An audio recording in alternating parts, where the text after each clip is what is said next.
Hello everyone. तो चलिए एक बार फिर से शुरुआत करते हैं स्टडी मटेरियल के बारे में। आज डिस्कशन करेंगे हम 10th standard poem 6 10th standard Amanda by Robin Klein. और ये हमारी दिनचर्या से जुड़ी हुई एक ऐसी कहानी इस कविता के माध्यम से कि आज के जो बच्चे हैं उनको हम छोटी सी बात के लिए जो है कह देते हैं ऐसा मत करो बेटा, ऐसे नहीं बैठना, ऐसे दांतों को मत चबाओ, नंगे पाँव मत घूमो, ये मत करो, वो मत करो। वैरायटी ऑफ थिंग्स हैं, लेकिन बच्चा कहीं ना कहीं ये सोचता है कि उस पर कंट्रोल किया जा रहा है, उसको इंस्ट्रक्ट किया जा रहा है या उसकी फ्रीडम को कर्टेल किया जा रहा है, मीन्स कम किया जा रहा है, उस पर बंदिशें आ रही हैं।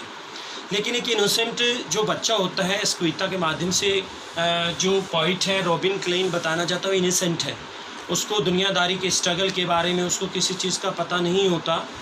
तो ऐसी ही एक कविता जिसके ऊपर हम डिस्कशन करने वाले हैं। तो सबसे पहले किसी भी एक लेसन की, अध्याय की या किसी भी कविता या पोइम की बात करते हैं तो हमें ट्रांसलेशन में सबसे बड़ी प्रॉब्लम आती है। तो इंग्लिश से मुझे बाइलिंगुअल में चेंज इसलिए करना पड़ा कि कुछ एक बच्चे हमारे जो कम इंटरेस्टेड रहते हैं इंग्लिश में, उनको प्रॉब्लम आता है इंग्लिश टू इंग्लिश में।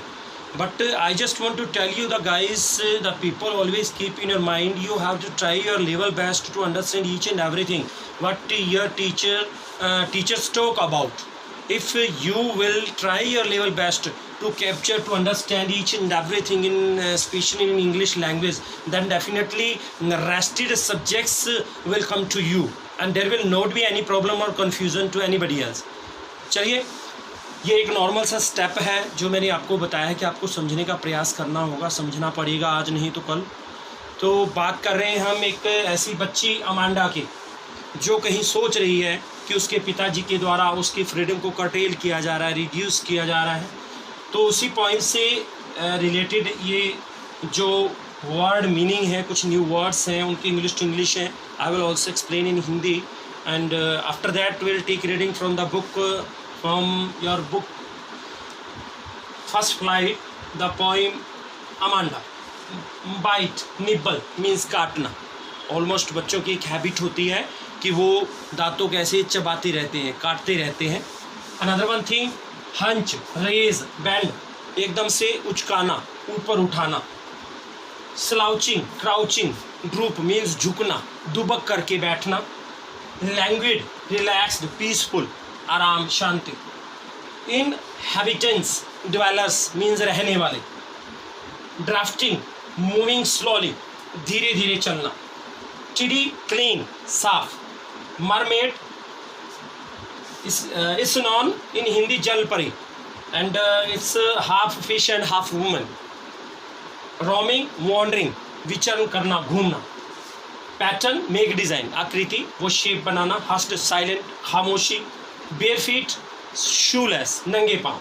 एक्ने, पिंपल्स, जो फेस के ऊपर कुछ पिंपल्स, दाने हो जाते हैं, मुहासे, कील मुहासे। रेपिंजल, फेरी, परी। सल्किंग, इन रिसेंटमेंट, चिढ़ना, खींचना। मूडी, एंग्री, ग्लूमी मीन्स नाराज होना, उदास होना। Nagged means found fault, annoyed. Found fault, किसी में कमी को ढूंढना या नाराज़गी शो करना। तो अब कविता के माध्यम से हम इसका ट्रांसलेशन करेंगे और इसमें आपका इनिशियली दिया गया है अमांडा का रॉबिन क्लेन जो इसके पॉइंट हैं। एवरी चाइल्ड फील्स, हर बच्चा महसूस करता है that he is controlled and instructed not to do, कि उन पर नियंत्रण किया जा रहा है, उन्हें अनुदेशित किया जा रहा है कि ये नहीं करना। और वन थिंग और अनदर, एक चीज़ या दूसरी। यू टू में फील, आप भी ऐसा महसूस करते हैं that your freedom is curtailed, कि आपकी आज़ादी को कुछ कम किया जा रहा है। चलिए अब इसका ट्रांसलेशन करेंगे। चलिए let's start the poem. Don't bite your nails Amanda. यहाँ पर कौन कह रहा है? अमांडा के पिताजी कह रहे हैं। Her father asked to her don't bite your nails, अपने नाखूनों को मत काटो। डोंट हंच योर शोल्डर्स, अपने कंधों को मत उठाओ। ऐसे हम उचकाते हैं जब किसी कहना नहीं मानना होता तो ऐसे ऐसे कर देते हैं। तो ये ऐसा मत करो, it's a bad habit Amanda. Stop that slouching and sit up straight, ऐसे दुबक कर मत बैठो, रोको इस काम में ऐसी अपनी गतिविधि को और सीधी होकर के बैठो Amanda.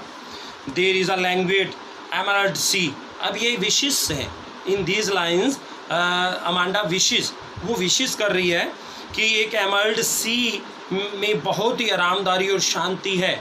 Wear the sole inhabitant is me, और जहाँ पर मैं रहूँ और मुझे शांति मिले। ए मरमेड, एक मरमेड बन जाऊँ मैं, वाटर फेरी बन जाऊँ, जल परी बन जाऊँ, ड्रिफ्टिंग ब्लिसफुली, और वहाँ पर धीरे धीरे चलूँ।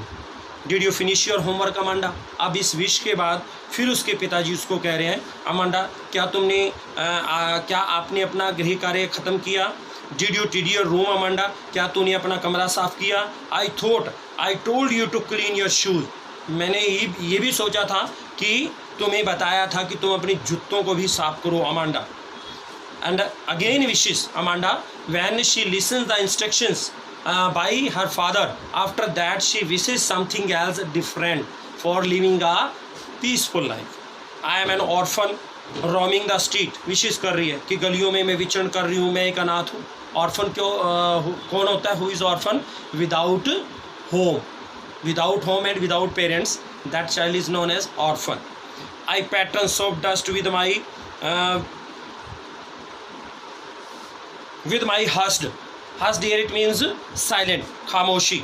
आई pattern soft dust with my hushed, एकदम खामोश वातावरण में मैं उस रेत के ऊपर विनम्र सी आकृति बनाऊं और कैसे चलूं? बेयर फिट, नंगे पाँव, बिल्कुल खामोशी से चलती जाऊं। साइलेंस इज गोल्डन, क्योंकि खामोशी एक बहुत बड़ा सुनहरा अध्याय होता है, और आज़ादी जो होती है द फ्रीडम इज स्वीट, और आज़ादी बहुत ही प्यारी होती है। Again after the wishing of Amanda, her father asked to her, don't eat that chocolate, वो चॉकलेट मत खाओ Amanda. Remember your acne Amanda, अपने चेहरे पर जो तेरे कील मुहासे या पिंपल हैं उनको याद करो। Will you please look at me when I am speaking to you, क्या तुम मेरी तरफ देखोगी जब मैं तुमसे बोल रहा हूँ या कह रहा हूँ अमांडा।